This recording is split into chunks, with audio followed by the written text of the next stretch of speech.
Welcome back, and here we go again. My apologies, folks. It looks like there have been some internet issues that have been crashing the server. Was out of our control. We just got a notification, but now everything seems to be up and running. So we're going to get straight into it. Greg Brown is our guest for tonight. He is trying to log on. It looks like he's got some issues, and he's located in New South Wales, so it can't be a local thing. Can't be exclusively a local thing. But look, we're going to jump straight into what is happening. What are some of the things happening locally in the World Game? But first of all, let's have a look at what's making news as well. This is in today's paper, Brilliant Bailey's hat trick, and there's some comments from the coaches. So that was an article about the Barwon versus Bell Park local derby. Barwon coach Dale Harris, the victorious coach, his team won 4-1 over the weekend. And his comments, the lads who stepped in today for the missing 5 players played the system very well. Huge credit to Bell Park, who kept on knocking on the door and were rewarded in the end with a goal. As for my boys, I couldn't be happier with the team. His counterpart, Bell Park coach Michael Spazewski, on the wrong end of a 1-4 scoreline, said the following: "It was a day to forget for us. After playing some very good competitive football in the last few weeks, we failed to turn up today. We failed to compete in the first half. We failed to match Barnes' energy, and as a result, we found ourselves 2-0 down. To add to that, we missed a penalty right before halftime. The second half was a bit better, but we failed to deal with Barnes' forwards, and in the end, conceded 2 more goals." Over the weekend and last Friday, some of the other articles that had appeared: Vandals hamper battling Rangers, which is something we tackled last week right here on the Game of Two Halves podcast when we had our special guest, Geelong Rangers president Tim Santalucia, talking about the vandalism that had, engulfed Myers Reserve.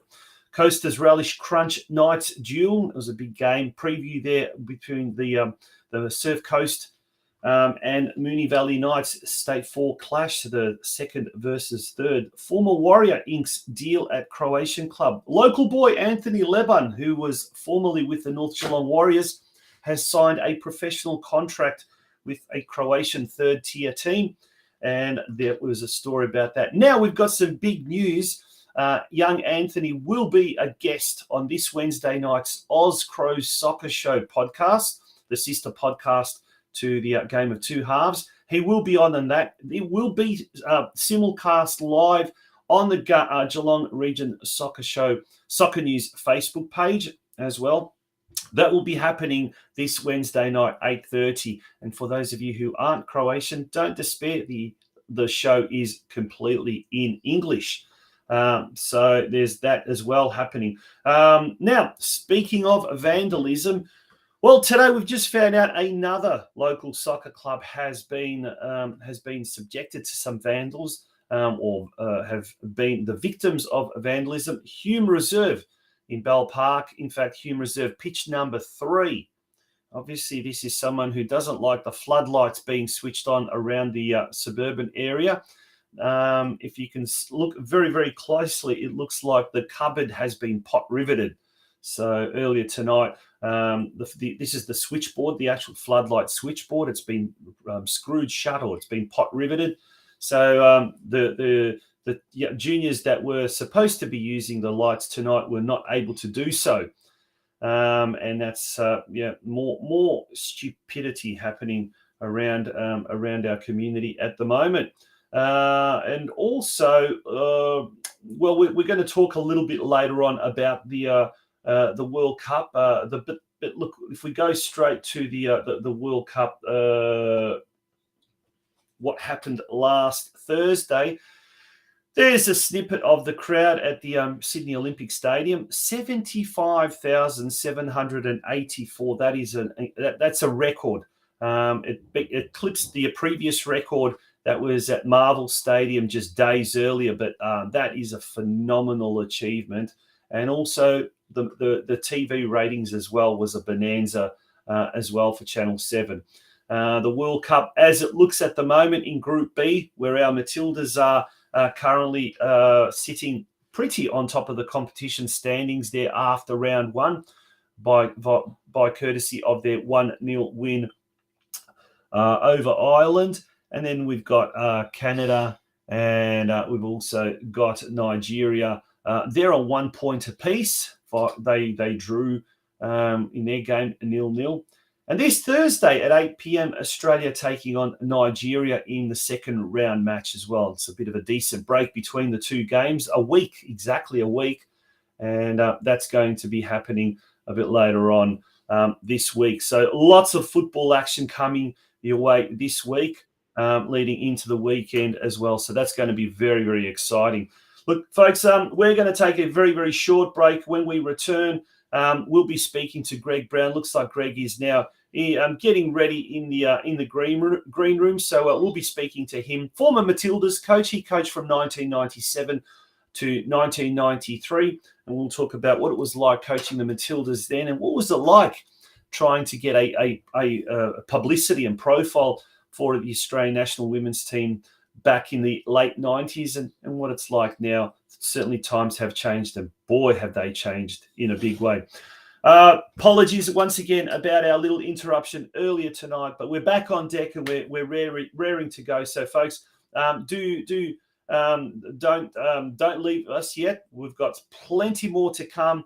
And as we mentioned just before we were interrupted with the internet connection earlier, a big shout out to a couple of the businesses that have jumped on board as business advertisers: Harcourts North Geelong and Macron Sports Melbourne as well. A big thank you to Joe from Harcourts and Gianluca from Macron. We'll be back.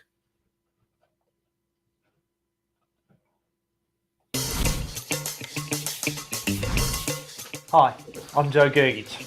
And I'm Helena Fentella. And welcome to our family here at Harcourts.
Welcome back to the global game. It's an absolute pleasure to have you back on the show, and hopefully we're able to get Greg Brown as well on here now.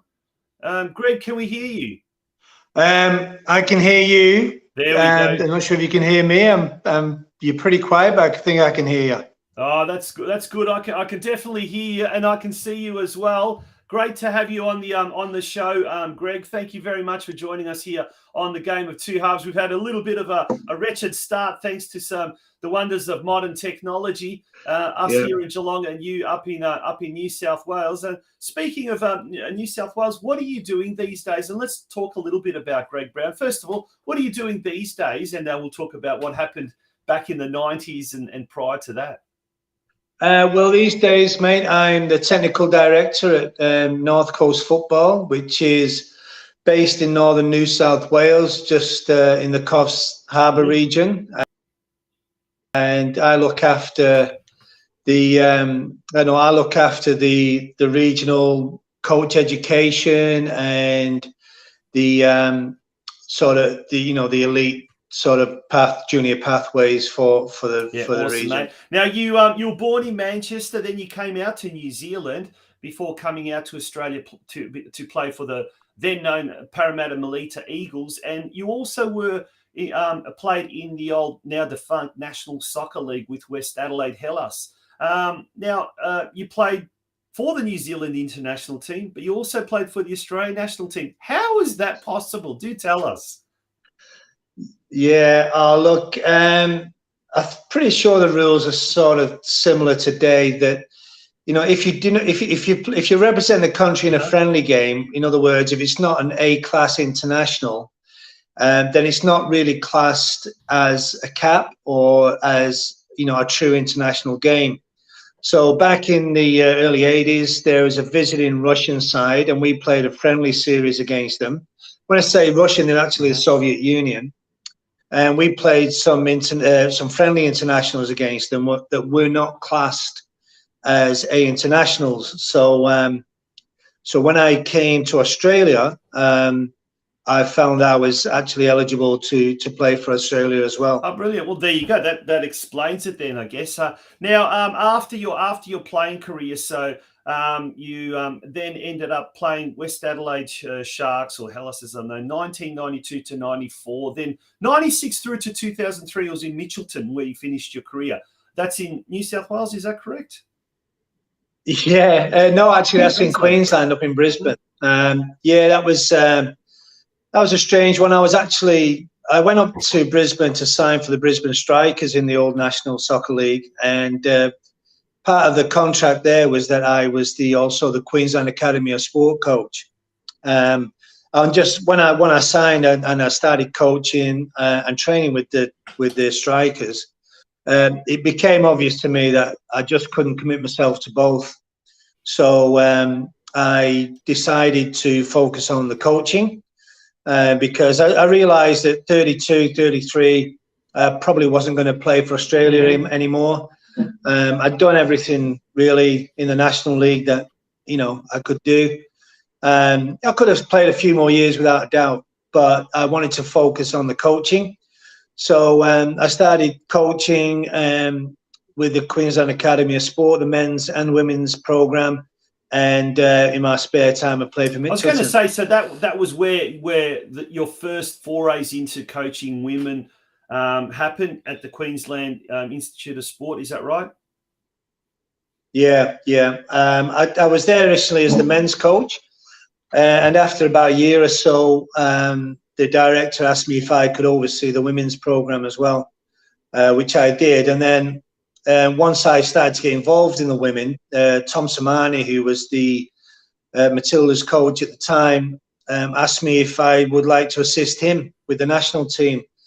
And being a young coach, I thought that was probably a good idea, give me a bit more experience. So I took on that role. But very shortly into that, Tom actually left to go to Japan to coach in the J League then. So the position for the Matildas coach came up around that time, and I applied and got the job. Yeah, now, obviously, late 90s, 97 to 99 was a different era than it is now. And obviously, you look at we look at the 75,000. What was it? 75,000 attendance last Thursday. There it is, 75,784. Yeah, Thursday. Yeah. A record home crowd, and a week prior to that, there was a record crowd here in Melbourne. It's just a completely different situation. And today, we've got the president of Galaxy United later on in the show, MARINA KRASIC, and that's a good example of a female football club that's just giving so many opportunities to girls and females and women. But back then it was a different story. How did you find coaching girls, talented girls at the QIS, and then later on the women's national team? How was it if you compare it to these days, I suppose? Oh, we've just lost you there. Hello. We just seem to have lost Greg. We're going to have to try and get him back on. Hello, Greg. Have we got you?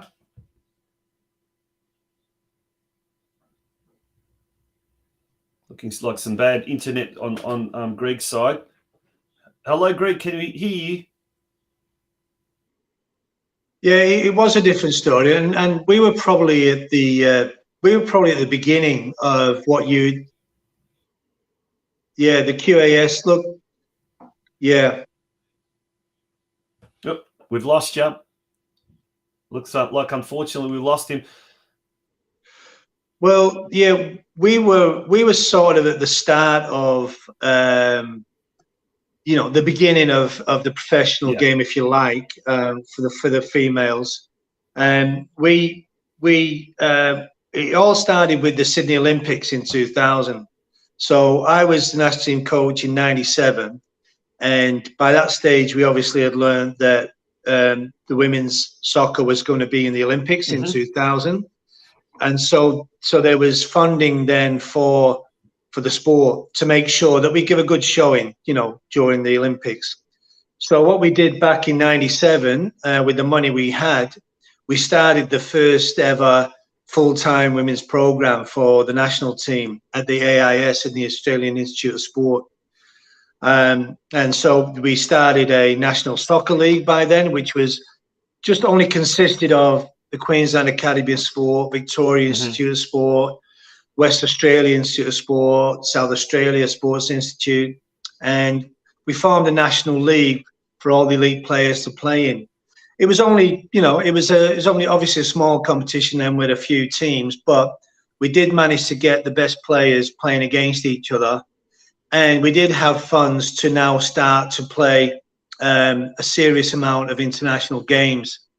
So we started the girls in at the AIS early '97, and we set ourselves a goal to play 30 internationals before the World Cup in '99. Because what we found was that our players had an average. Sorry, folks, it looks like we are having some seriously bad internet issues, and not so much from our end, it would appear. It appears from Greg's end, and he has been trying to log on and get on touch throughout, but it just doesn't seem to be happening. Look, we're going to take a very, very short break. Hopefully when we return, we can rectify some of these technical issues. Otherwise, unfortunately, we might just have to go on to the local game segment, because we do have our guests, Mitch Vials, former president and co-founder of FC Leopold, and MARINA KRASIC, the current president of Geelong Galaxy. They are backstage and ready to join us. So, folks, don't go away. It is the Game of Two Halves. We'll be back. Our name is derived from the Greek prefix, macro, large. From the day we were born, this has been a promise for the future. We have grown through dedication, sweat, self-denial, faithful to our mission of being on the side of those who put themselves on the line. Through our name, we celebrate the greatness of those who believe there are no obstacles higher than their dreams. The courage to get back up after falling. The obstinacy of believing until the end. These are the values embedded in our logo. The Macron Hero. It's a celebration of sacrifice and tenacity. Up until your personal victory, until your arms are in the sky. Become your own hero.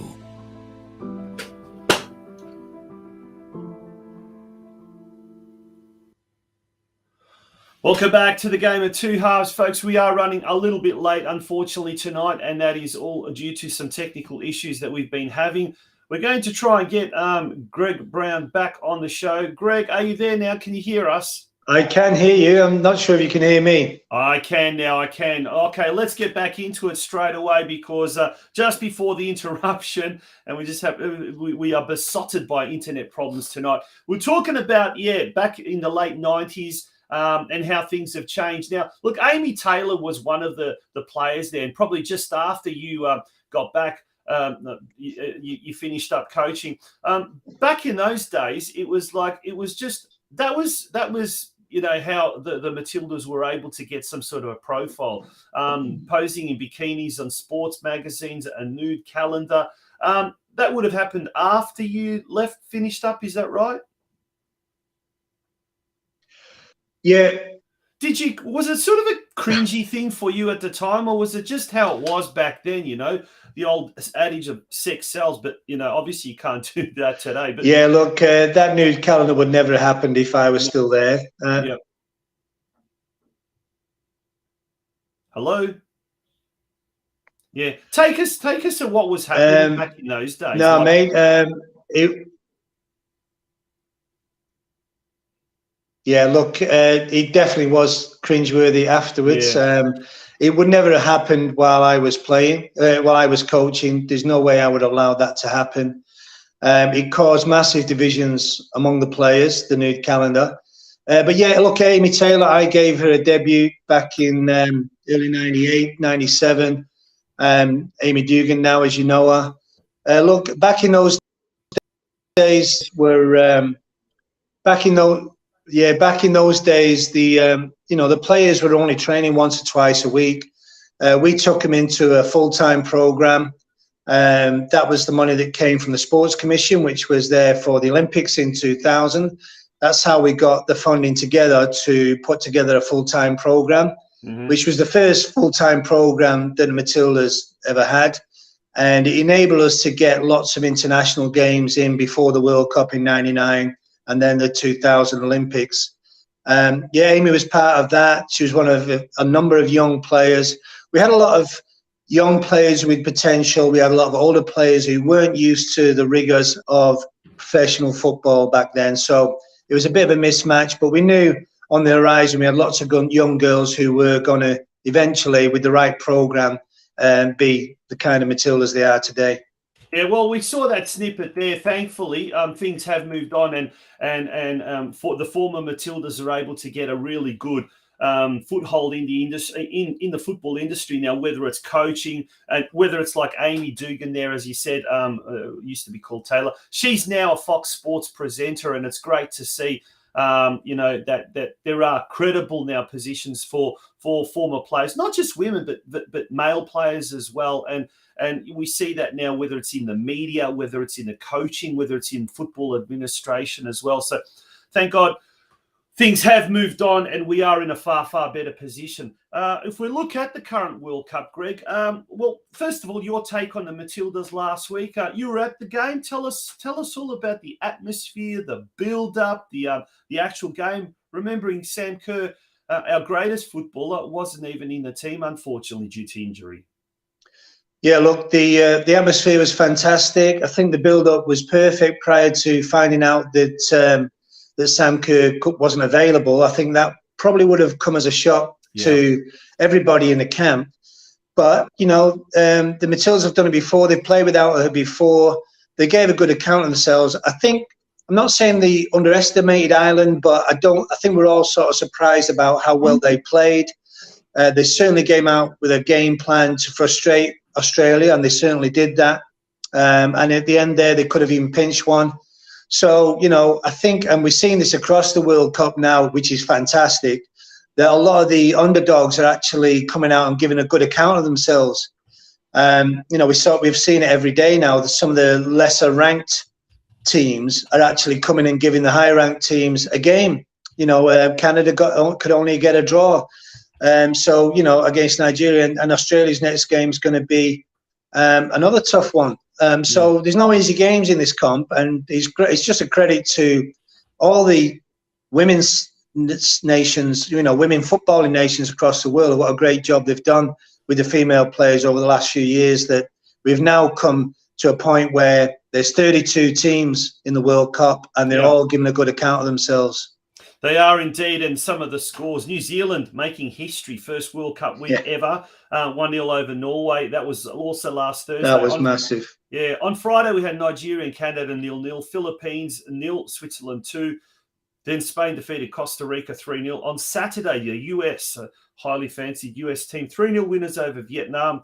Japan 5-0 over Zambia, and England had a very tough time, the current European champions, 1-0 over Haiti. And then we saw Denmark defeat China 1-0.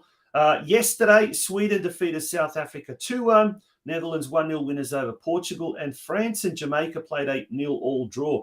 Now, one of our loyal viewers, Santino Mamone, who tunes in every week, he's very happy that Italy defeated Argentina 1-0. And if the men can't do so well for the Italians, at least the women are. And Germany at the moment, well, they are really they're smashing it at the moment. I think it's 6-0 as we speak, and Brazil and Panama coming on a little bit later on. So that's the latest with regards to the World Cup. Greg, there's talk that Sam Kerr's injury may actually be a little bit more serious than thought, and that she may miss more than just the first two matches. Have the Matildas got enough depth to cover her absence? Or is that going to be a very, very, I mean, it is going to be a very big blow, but how big of a blow? Look, to be honest, with or without Sam Kerr, I think that their oppositions, they're going to be tough games with or without Sam. Obviously, Sam would be a massive plus, but you play against a team like Ireland, who'd really locked Australia up. Sam wouldn't have found much space there. I think against a team like Nigeria, Canada, teams that will maybe come at Australia a bit more, there'll be a bit more chance to get in behind them. But, you know, depending who they play against, you know, it's going to be a tough challenge either way. It'd be devastating for Sam and for the players if she doesn't get to play in this World Cup. That would just be, you know, a real crying shame. And the result you mentioned earlier with Germany, it's probably the only blowout we've had. Yeah. You know, if you go back to France in 2019, there was some big scores like that, you know, in every round. Now we're only seeing it, you know, 1 or 2 games where there's a high score, which just shows that whoever you're playing against, they've really got their act together now. They're getting good coaching. The girls have got great technique and fitness. They understand the game. So yeah, look, without Sam, it's going to be tough, no doubt about it. With Sam, it's still going to be tough, but obviously she's a game breaker. She can pull something out of the ordinary, and you know, if you're going to win a World Cup, you need players like that. So we need Sam on board.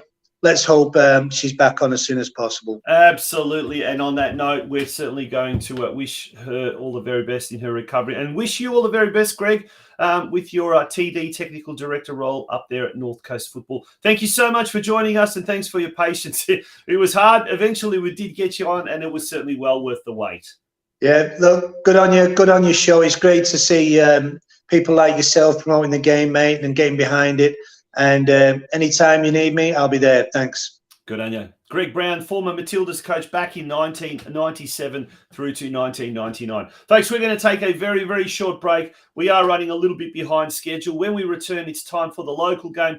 There's a lot of things happening in the local game. Don't go away. It's the Game of Two Halves.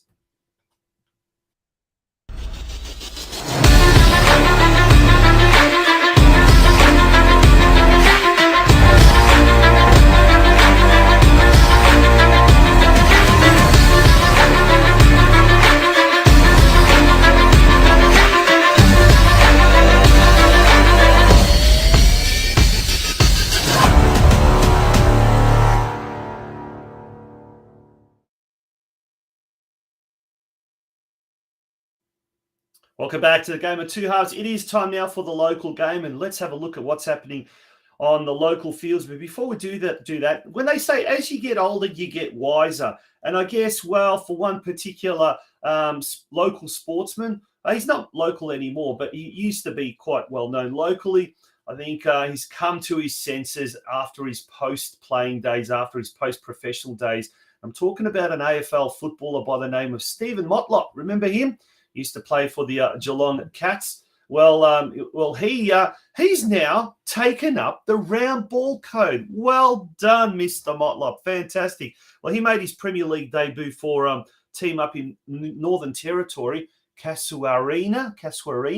So a former AFL player, Steve Motlop, made his football Northern Territory Premier League debut tonight for Casuarina. The former Geelong and Port Adelaide player took his place in the Casuarina team against Darwin Hearts FC.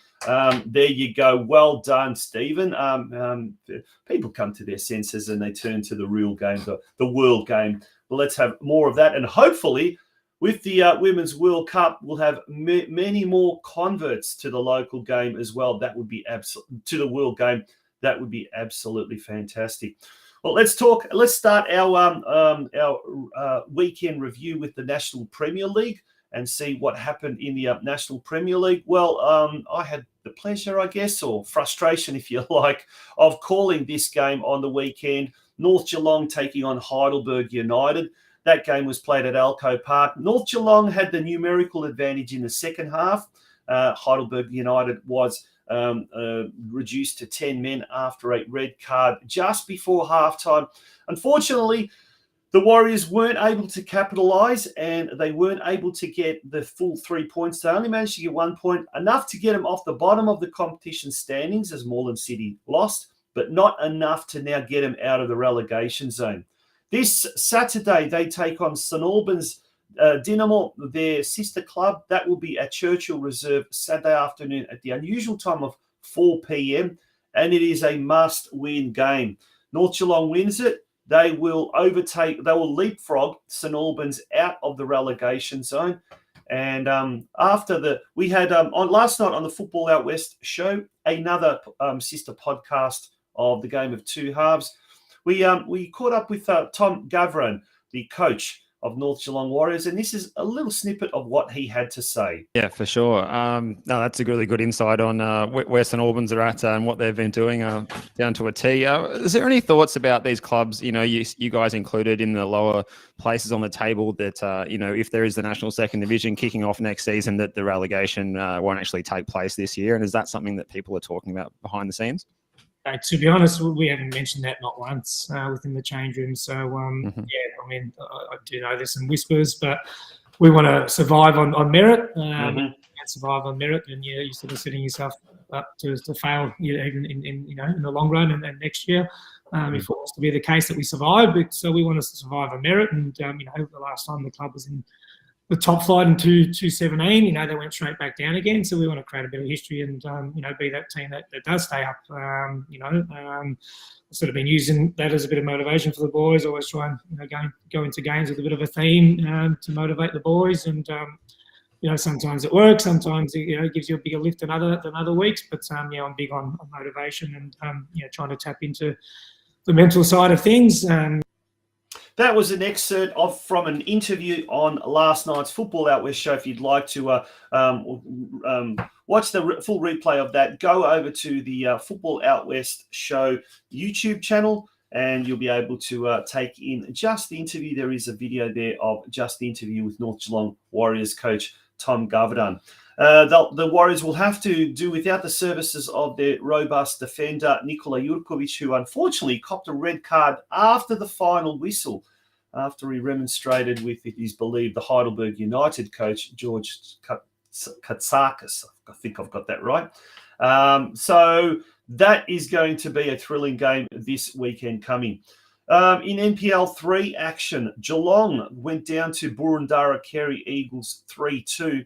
And as a result, Geelong find themselves now in a three-way battle for the relegation spot. Well, a three-way direct battle because Essendon Royals and Ballarat City also have 17 points. Ballarat City, they are the danger side. Former Geelong player Michael Trigger, who's gone back to Ballarat to coach Ballarat City, has basically taken the team that was destined for the wooden spoon and on the verge of escaping the relegation zone. They have actually won their last 4 games. Now, this Saturday night at Stead Park, Geelong's got a monumental task ahead of it when it hosts top team Melbourne Victory. This is going to be a very difficult game for them. But while there's hope, there's hope. On to State League 1, Corio. Well, Corio defeated Whittlesea Rangers 1-0 at home on Saturday. A goal by Angel, the Romanian import. That's lifted Corio. It's maintained their spot just outside the relegation zone, but times are very, very tense and very tough at the bottom of the Victorian State League 1 ladder because Bunyul City also won on the weekend. So they've got the same amount of points as Corio, but an inferior goal difference. Corio travels to Estuary Reserve this week, and Ivan Biskin's men will be taking on Yarraville Glory, who have had a little bit of a patchy mid-season. Win one week, lose another week. Let's hope Corio can get Yarraville on one of their off days. Moving along to State League 2, and there we have it. Geelong Rangers on the weekend had a very good win over Westvale Olympic, talking about teams in the mid-table. Connor Redden and Harry Waugh scored for the Rangers, a great victory at home, and that now pushes Geelong Rangers into 9th spot. They've got a game in hand against Mill Park, and although Layla United are 7 points clear of Rangers, the most important thing is that Geelong Rangers can distance themselves from the bottom two. That would be the ideal situation, the ideal scenario. This week, Rangers travel to Kevin Flint Reserve to take on Albion Rovers. Albion Rovers currently in 3rd spot, so it will be quite a difficult game, this one for them. Nonetheless, I'm sure that they're capable of doing putting up a good show. Moving on to State 4, lots of action happening in State 4. This is a really interesting division. Obviously has a lot of the Geelong teams in it, Surf Coast, Bowen and Bell Park as well. But with this one, if there's some footage from the Surf Coast Moonee Valley Knights game that was held on the weekend. The Moonee Valley Knights, they took an early lead. In fact, at half-time, they were leading 2-0. And then late in the game, well, with 5 minutes to go of just regulation time, John Pikett, the league's leading goal scorer, he managed to pull one back. That was in the 85th minute. And then Chris Jamard in the 95th minute scored an unbelievable equaliser, incredible equaliser. And you see the footage shortly. And the Surf Coast bench and the supporters just went absolutely berserk. About to see Pikett's goal. Across town, meanwhile, Bowen taking on Bell Park at Grovedale Reserve. Bowen defeated Bell Park 4-1.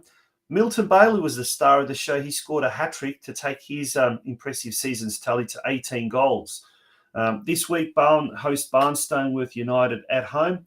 Bell Park travel to top team Laverton on Saturday night. That game's at 6 p.m, while Surf Coast will be travelling to Truganina, and their game kicks off at 7 p.m. So there you go. You can see the crazy scenes erupting at Banyul Warri Reserve. Without a doubt, it was crazy, that's for sure. Having a look at the ladder there in State 4, Surf Coast are in 2nd spot still by virtue of a far superior goal difference, but Moonee Valley Knights are breathing down their neck. And remember, it's the top team automatically gets promoted. The second team in this competition, they then progress to a playoff against the second team in State League 4 in the Northern Division.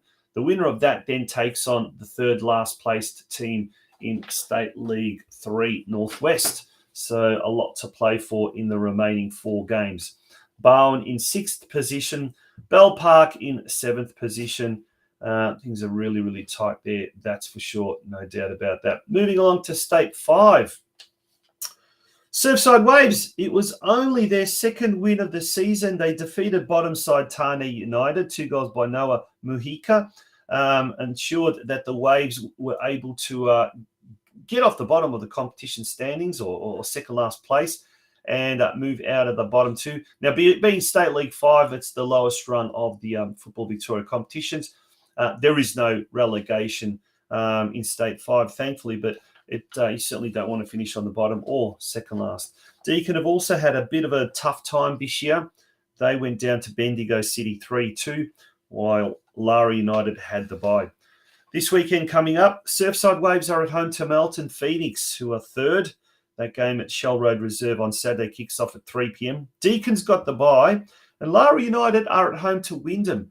That game is at 6 p.m. at Lara Recreation Reserve. So definitely Lara United will be looking to win to more or less solidify their spot in the top 5. And that brings us to the end of the men's side of things. So we're going to take a very short break. When we return, we'll be then looking at the women's side of the state league competitions as well as the local leagues, and then we'll have our first guests on. First of our 2 local guests on a little bit later on. Our name is derived from the Greek prefix macro, large. From the day we were born, this has been a promise for the future. We have grown through dedication, sweat, self-denial, faithful to our mission of being on the side of those who put themselves on the line. Through our name, we celebrate the greatness of those who believe there are no obstacles higher than their dreams. The courage to get back up after falling. The obstinacy of believing until the end. These are the values embedded in our logo. The Macron Hero. It's a celebration of sacrifice and tenacity. Up until your personal victory, until your arms are in the sky. Become your own hero.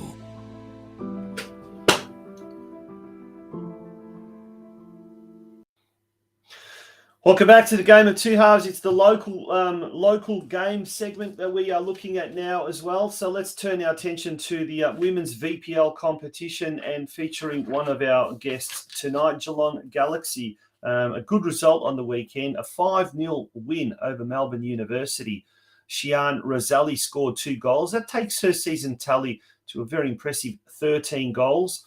Alicia Laffey scored also, as did Beth Taylor. But Aya Sano only scored 1 goal this week in the 58th minute, but that takes her impressive season tally to 26 goals from 16 matches. Wow. Absolute gun she is, doing very well. Galaxy have certainly solidified their spot in the mid-table. They're in 6th position after 17 rounds with 27 points. Although mathematically they probably could, maybe they could get a promotion spot, but highly unlikely. But nonetheless, it's a very good showing, that 6th position. Next week, they take on Ringwood City, which is going to be a tough game. That's at Hume Reserve, round 18 fixture, that at kicking off at 3 p.m. So that should be a great game, that one. And let's look at the Victorian Women's State League 1 competition, the Northwest. 3 Geelong teams in this division. Firstly, North Geelong on the weekend defeated Brunswick Zebras 2-0. Bottom side, Brunswick Zebras, they haven't had a very good season this year. North Geelong, though, they've apart from the top 2, have really run away with it. North Geelong have been the best of the rest, and they are in 3rd spot. Bailey Gate and Louisa Coombe scored for the Warriors, who will travel to topside Bundoora United this Sunday when they take on the competition leaders at Hillsview Recreation Reserve. That game's at 3 p.m. Lara United travelled to Mill Park and came away with a 5-1 win. Izzy Wilkinson scoring once again, the prolific goal scorer for Lara United. She has now scored 11 this season. But Lily Weiss was the star of the show, scoring 4 goals, her first 4 goals of the season. So a brilliant effort there by Weiss. This Sunday, Lara United travel to Sumner Park to take on Brunswick Zebras, the bottom side. So you would expect them to come away with a win on Sunday. Geelong Rangers, on the other hand, they travelled to Keilor Park Recreation Reserve, where they took on 2nd place Keilor Park. And unfortunately, Keilor Park was just too good for our Rangers, coming out with a 3-1 win. Emma Moran was the lone goal scorer for the Geelong Rangers. And that game this weekend, the Rangers are at home to Caroline Springs George Cross up at Myers Reserve, and that's going to be at 3 p.m. in fact. Now, if we could have a look at the local league very, very quickly, we'll just look at the ladder positions for the men's. men's Division 1 competition. After the first 12 rounds, Surf Coast on top with 25 points, followed by Bell Park with 24. Barn Blue with 20. Armstrong United with 19. They defeated FC Leopold on the weekend. Leopold jump out of the top 4 with 19 points. Breakwater Eagles on 13. Barwon White on 10. Geelong Rangers on 6. And Breakwater and Geelong Rangers have got a game in hand at the moment. And Barwon Heads on the bottom with 11 points. The Women's Division 1 after round 3. We've got Deakin Ducks Black on top with 3 wins from 3 games. That's a good strike rate at the moment. They're followed by Barwon on 7, and then we've got Bell Park and Surf Coast making up the top 4, followed by Drysdale, Armstrong United, Surfside Waves, and Lara United at the bottom.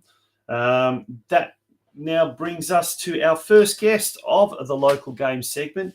It's been it's an absolute pleasure to have this person on. He was the co-founder of FC Leopold back in 2016, and they saw the light of day with their first competition game in 2017. He's also past president of FC Leopold. It's an absolute pleasure to welcome Mitch Vials to the show. Mitch, how are you doing? Yeah, cheers, Tonchi. No, doing well. Yeah, going really well. Thank you for being very, very patient. We have had some internet issues earlier tonight, but hopefully that's all been rectified. But Mitch, first of all, let's talk about FC Leopold. Back in the day when yourself and Jarred Larkins created the concept of FC Leopold, that was 2016. First competition game was 2017. And now, 7 years later, or 6 years later, I should say, there was a major milestone on the weekend where 2 former juniors made their debut in the senior team. There they are, Will Norris and Lachlan Bartels. Now, tell us all about that. And as a former president and a co-founder, you must be absolutely chuffed with this achievement. Yeah, 100%, Tonchi. Look, I mean, those boys, I think, started out in, I think it was the under-12s team that we had, probably the first under-12s boys team that we had back in 2017. So, look, to see them, have their first crack at senior football is, look, just fantastic. We've obviously had the same thing happen in our women's team as well. But, yeah, especially for these boys who have been involved from the start is absolutely huge. And, look, I'm sure there'll be hopefully a few more by the end of the year as well. And, we're now at a point, thankfully, where we've got options all the way through. We're going to be able to develop our own senior players as opposed to them, turning up from nowhere, like in year 1. So yeah. Let's talk about the club at the moment. You're still on the committee as a general committee member, but of the young family, it's a bit difficult now. And I guess there is always that succession plan when you start something. It's good. It's a good time to move on eventually and pass the reins, and that's usually the sign of a healthy club. But tell us some of the highs and lows over the last 6-7 years of the club. And there's been quite a few highs, let me tell you, huh? Yeah. Firstly, huge amount of work to get things up and running. With Jarred, that was, probably a good 12 months of work sort of behind the scenes, starting from an idea to sort of getting where we are now. Obviously starting from scratch, you're sort of putting your hands up and asking for any help that you can get. So luckily we were able to get some really good people on board early on. As our first committee, and then started advertising, and from there, the numbers have gone up. Every year bar the COVID impacted year, really. Numbers have just kept growing since then.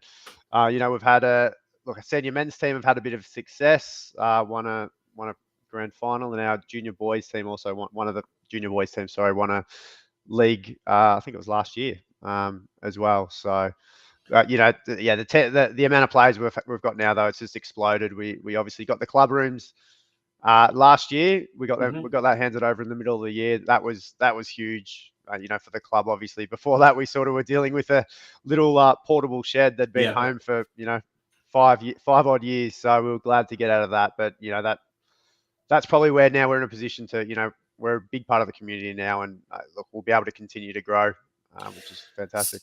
Speaking of growth, there is an AFL oval right next to Estuary Reserve where you play. Is that being able to be utilised for overflow of training and things like that? So the issue with that, Tonchi, so we haven't got lights at that facility yet. Look for some of the junior teams. Look, if they can get on there, if there's enough light, if they have an earlier training session, they can get on there and utilize that. Yeah.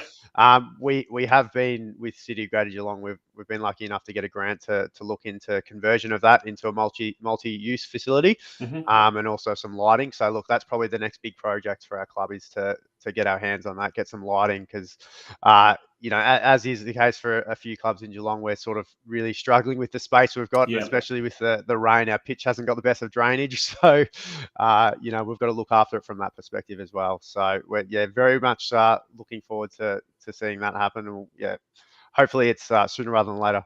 Fantastic. And look, one of the things that FC Leopold really tried and strived hard to do right from the outset was to create a club culture that was welcoming, that was inclusive.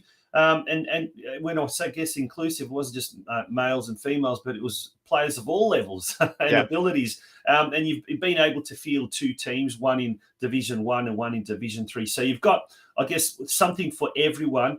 And the juniors now are sort of getting to a stage where even some of the juniors are starting to represent, the Geelong Country Champs as well. Yeah. So you're getting all sorts there as well.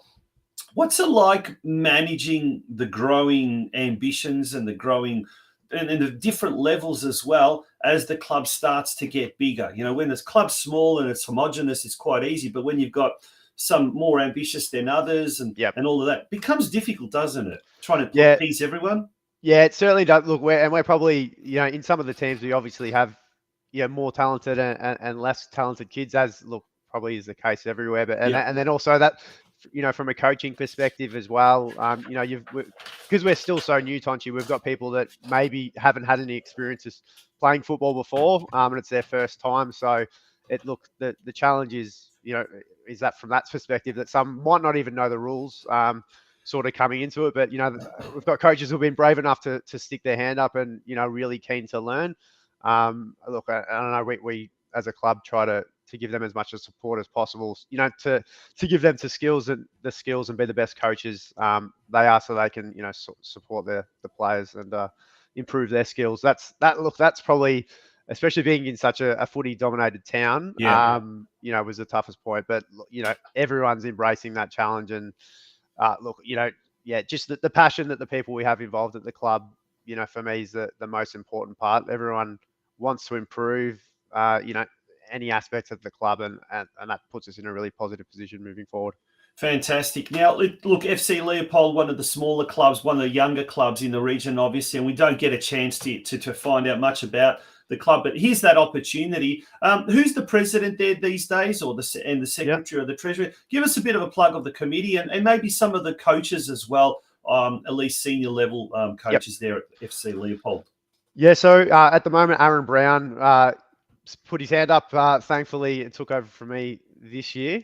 He's doing a great job of a very busy year again. Obviously, as I said, our numbers have sort of exploded since we've got those new facilities. So, very, very glad that he's put his hand up and he's doing a great job. We've got Lockie Heron is in the secretary role, and Ollie Lynch is in the treasurer role. We've got after that Lisa DeVries is our junior coordinator, who's been doing that for a few years, and she's a absolutely vital cog in our club. Yep. Nick Anderson is the senior coordinator, and then we've got a few others as general committee positions, as I am. From the senior coaching, we've got Jarred Gladman, he came on board last year. He's on board again this year, and Nick Anderson is coaching our reserves team as well. And we've got Liam Tench coaching the senior women's team, which Tench has been involved at the club since day dot from a playing perspective. And he's another one who's just done a huge amount for the club. Yeah, fantastic. Famous name, the Tench name. Liam's dad, Ernie, was involved with a club that only saw the light of day for about 6 months, was called the Western United Rams, a team from Winchelsea, before Western United actually came, and he was heavily involved in that. Unfortunately, I guess just wasn't to be, and that wasn't a club that survived longer than 6 months, but would have been great to have. But big shout out to Liam and Ernie if they are listening. Mate, thank you so much for joining us, and thanks for letting us in. The last question, and I'm asking this question of a lot of people lately. It's a shame that the Women's World Cup is now just as the season is almost starting to come to an end. It would have been good if it was in March or something like that, just prior to the season. But are we, as a region, number one, or maybe even closer to home, FC Leopold, are you ready for the expected interest in the game? And do we need to capitalise on this right now, as opposed to waiting until next year, because then things might cool down and interest levels might drop? Are we ready for it, mate? Yeah, I certainly hope so, Tonchi. Look, it's, the amount of people that obviously getting to the game, to the World Cup games, is just fantastic. So, look, we have to capitalise on it. It's obviously an awkward time, sort of. You might not have players signing up this time of year, given we're sort of past that halfway mark. But, I mean, even just offering them to get involved in training and things like that, and sort of making sure they know if they, on the back of the World Cup, all of a sudden have a new interest in something. I think, every club should be trying to capitalise on that, and getting them down, even just from a social perspective, and possibly get some new players involved, because look, junior girl numbers as well, fingers crossed, absolutely explode next year after this. So time will tell, but no, I'm very positive. I expect numbers to explode. Well, hopefully on the back of that, hopefully, fingers crossed, we can get lights out there from City of Greater Geelong at Estuary Reserve, and then we can really, really accommodate the expected boom in the World Game. Mitch, thank you once again for joining us on today's show, and we'll just pop that picture up of those two young boys from FC Leopold. How did they go? Were they playing in the reserves team, or were they playing in the first? That's straight into the deep end, Tonchi. Wow. So Will actually played 90 minutes in his first game. He was fantastic, and look, Lockie probably got around half an hour in the game as well. But no, they both did really well. Obviously, I'm sure they were pretty nervous, but as I said, Will played 90 minutes, and to do that after he had his own game in under 16s in the morning was fantastic. I know certainly a few of our older bodies in our team wouldn't be able to back 2 games up like that. So no, we're very glad to have him, and he did fantastic. Unfortunately, the result there wasn't what they expected. FC Leopold going down 1-2 to it was the battle of the second youngest club against the youngest club, Armstrong United Pelicans, who have only been around since about 2019 or thereabouts, or something like that as well. Mate, thank you for joining us on the show. Wish you all the best, and wish everyone down at FC Leopold all the very best for the rest of the 2023 season.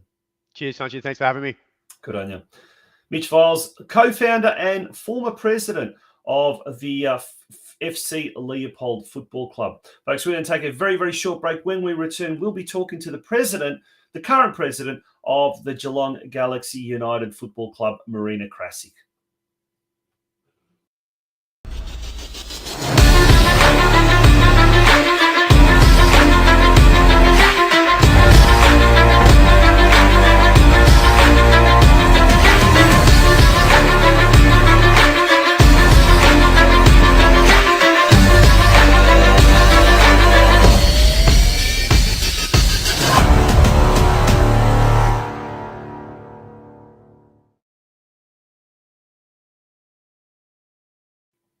Welcome back to the Game of Two Halves, and we are running a little bit late if you've just joined us, and that was because we had some technical issues for the first 20 or so minutes of the show, but we are back on deck, and we're powering through all of our guests tonight. We've had some great guests. Greg Brown, former Matilda's coach back in the late 90s. We also had the co-founder and former president of FC Leopold, Mitch Vials, and now it's time for our third guest of tonight's show, the president of the Geelong Galaxy United Football Club, MARINA KRASIC. MARINA, welcome back to the Game of Two Halves. It's a pleasure to have you back. We've had you on the show early in the year. Now we've got you midway through the season.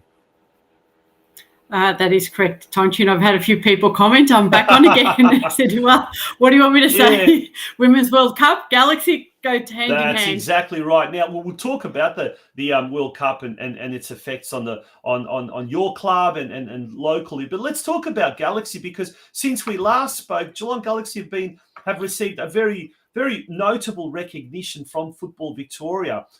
Tell us a little bit more about the Game Changer accreditation. Yeah, so look, a little bit of a process, but not too complicated to go through. You'd be familiar enough with the GRFC, the Geelong Regional Football committee. So, we've spoken about there and had Josephine come and talk to the group there. But I don't think a lot of people realise it's actually an initiative by the Australian government. So it's not even exclusive to football, aka soccer either as well.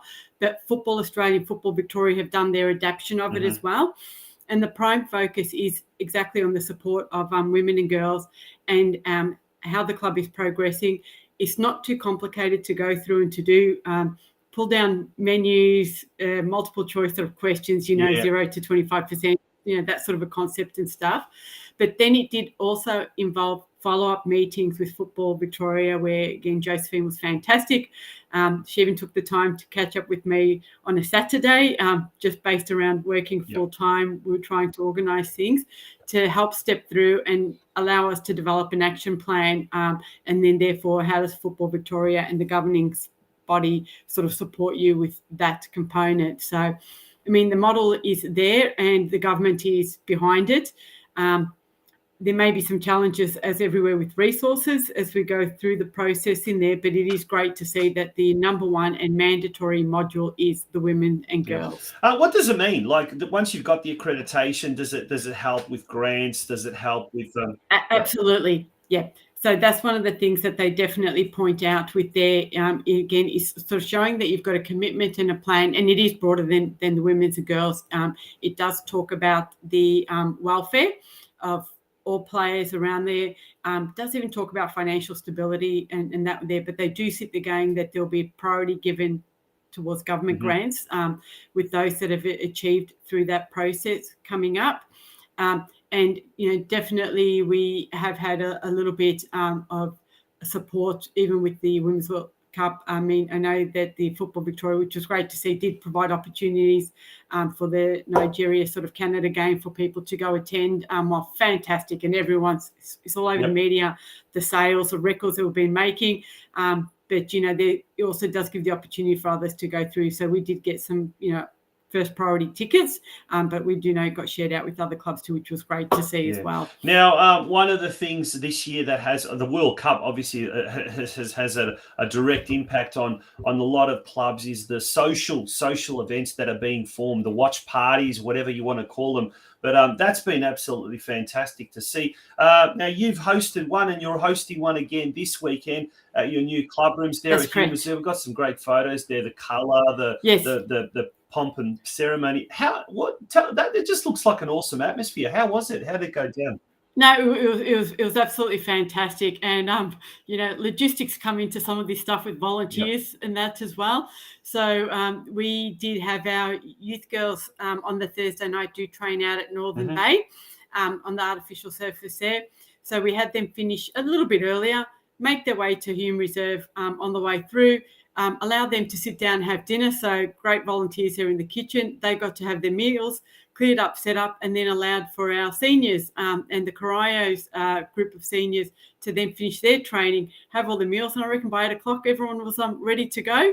I think we had a minor tech difficulties. She had the tech difficulties. Thankfully, it was at half time. Poor Mario, I think, did get a little bit of heckling. Hasn't paid the Optus bill, but he got it all up and running. And, so it was quite good to watch. And the cheer, when they sort of through, and that was just fantastic. And just lovely for, again, to have the youth and have the younger kids watch it. We're so blessed having it supported here in Australia and New Zealand. It's not which we've all grown up with the 2 a.m., 3 a.m. alarms going off. And a Thursday night. And, the kids had a great time and looking forward to this Thursday night. I will say, though, the Monday night, we're still discussing about what's happening because so many have got tickets to the Matildas and Canada game being the first Matildas game being hosted as part of the World Cup here in Melbourne. So, we'll be checking what's going on there. Then maybe we'll have the big crowds out there in Amy Park. Yeah, well, speaking of that, I'm glad you brought that up. It is next Monday that Australia are playing their third World Cup match. And as a result, we will not be on air. We will actually go to air on the following night on Tuesday at 8 p.m. As a result of that, I don't think anyone will be watching our show. In fact, we won't be watching our show. We'll be watching the Matildas as well. But look, that's one of the impacts that you could almost say a direct impact. The Matildas have brought the country together. They've really kind of even such an AFL mad town like Geelong, we in the Geelong Advertiser, I think it was last Wednesday or Thursday, there was an 8-page lift out. You do see occasionally billboards and things like that. So that's obviously having a bit of an effect. But the lasting legacy, I guess, when all the AFL people go back to their sport and this and that, but the rest of the world game fans then, keep on the fire burning, the passion burning. We asked Mitch, are we ready as a sport here in Geelong for the expected increase in interest, particularly from young girls who will want to play? In your opinion, Marina, are we ready? And do we need to do something special over the coming summer months, summer sevens or things like that, to keep that interest going for those that do want to try soccer that have never played it, for example? Yeah, look, I think clubs will have the challenges. As you know, we've got the continued challenges by all clubs. And while we are all football, sort of soccer passionate around there's a facility, so we'll all do the best that we can with supporting the kids. But the continuity, as you mentioned, we had a bit of a come and try. We were really tagged on at the end of the mini race, which Cryo hosted there at Hume Reserve. But it was great to see the kids all there having a bit of a go from that part. Galaxy, which they have the last summer, will be hosting again a Summer Sevens program going through there. But one of the things, the model that we've had for the last summer for this was participation. So it wasn't the ladder, it wasn't the scoring, and kids could register as individuals and then just be tagged onto the team. So I think that, again, is the continuity. And what's also positive, we have a lot of our players, and my own daughter, she does futsal, and that's not as strong here with the region. And I think that that's such an opportunity that is finally being embraced by Football Victoria in the state, and therefore us as a region. And that gives the kids an opportunity, because a lot do travel to Melbourne, even Ballarat, and some of the other regional areas have stronger futsal, particularly for girls, than what Geelong has got. From that part.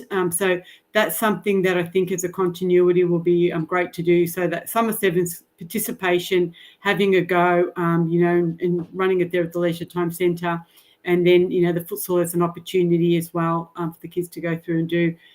We definitely know that the Ballarat girls competition, which I think Western United hosted last season, Shepparton, we're hearing talk about that. And we know a lot of the clubs, community and NPL clubs get behind those tournaments.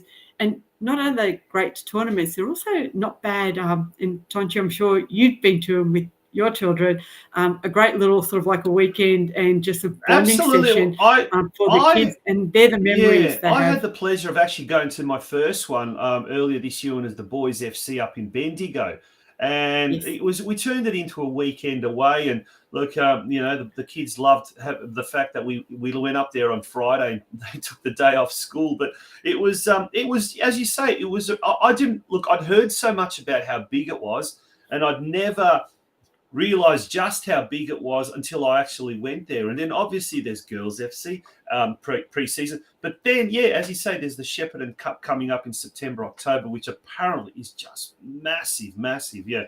Last year, unfortunately, was the floods, I think, that ruined it. But this year, I'm sure it's going to be just as big, if not better. But that's great to see. And look, I think you're right. I think the momentum that this Women's World Cup, but also just the post-COVID and more kids wanting to turn to soccer for whatever reason, I think that's going to be a big thing as well. And, now more and more kids are going over to Europe as well. We've seen Ben Zierlich from North Geelong going over to England. We've seen Anthony Leban, who signed a professional contract in Croatia, the Skoko boys.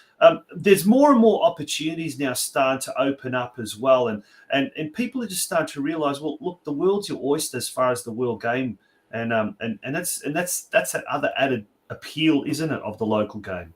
Absolutely. And I think it would be remiss, and I have got this as a little note here, Kyra Cooney-Cross, I mean, she needs to be embraced.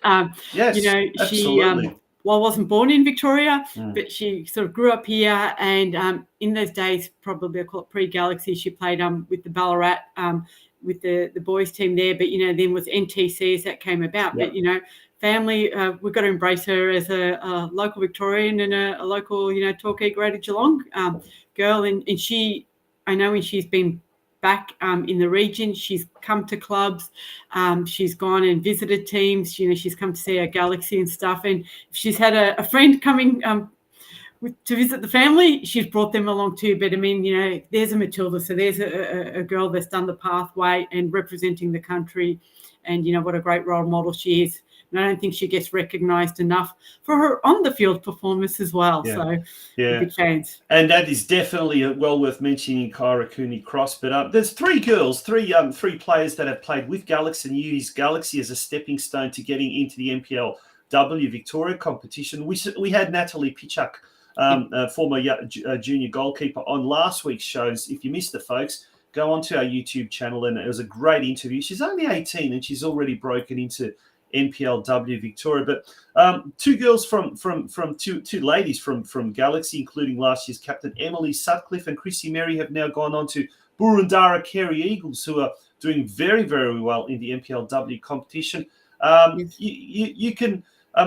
Can you envisage a lot of other juniors from Galaxy making the jump? Because we've had some very, very young players make the grade in the last couple of years at senior level. So there's some great potential coming up through the ranks, isn't there? Yeah, look, I mean, absolutely. And look, I mean, you touched on before you went through the ladder. I mean, we're still pushing and on the edge of getting into the top four there with Galaxy, with our senior women. But I mean, Aya is leading goal scorer for the league at the moment, which is fantastic. But, it's being supported.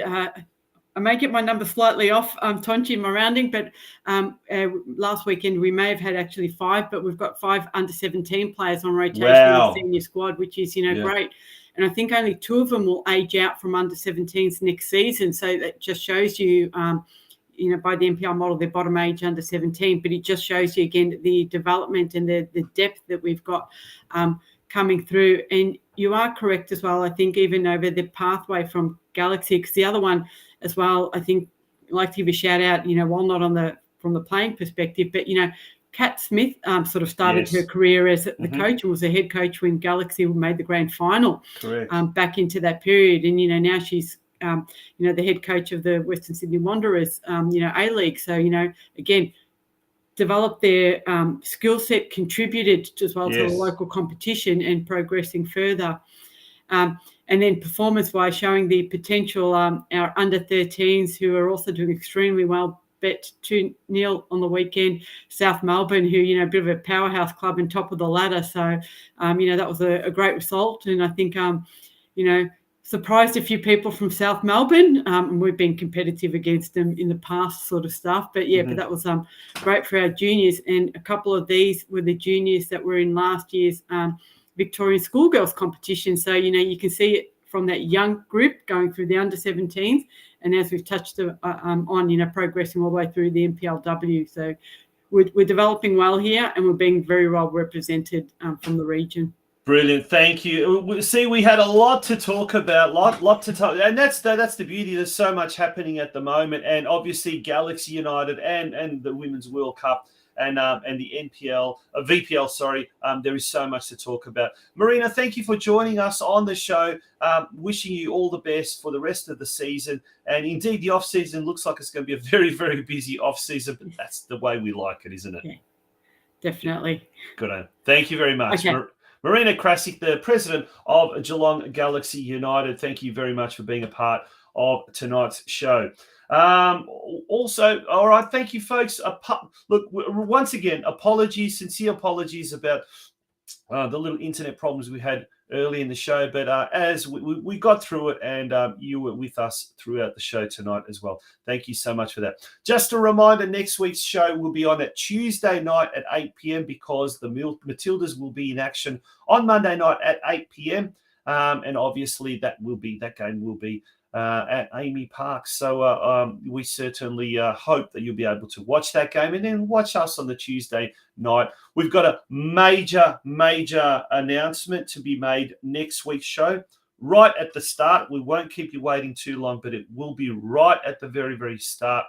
That's something you do not want to miss, okay? And apart from that, thank you once again to Euro football star who was the major sponsor of the Game of Two Halves podcast for the first 15 episodes. Unfortunately, that sponsorship deal ceases as of tonight's show, but we do sincerely thank them for their support over the first 15 episodes of this year's season. That leaves us with nothing else but to say have a lovely, lovely week. Enjoy the rest of this week. And just a reminder about the Oz Crow Soccer Show podcast, which I co-host with my colleague from Sydney, Ante Grabovats. That will be on this Wednesday at 8 p.m. And as part of this week's episode, we will have an exclusive interview with former Geelong boy Anthony Leban, who has just signed a professional contract in Croatia. He'll tell us all about that, and he'll be joining us. And that episode will be simulcast live on the Geelong Region Soccer News Facebook page. Until Wednesday night, or until next Tuesday night, good night, and thank you for being a part of this show.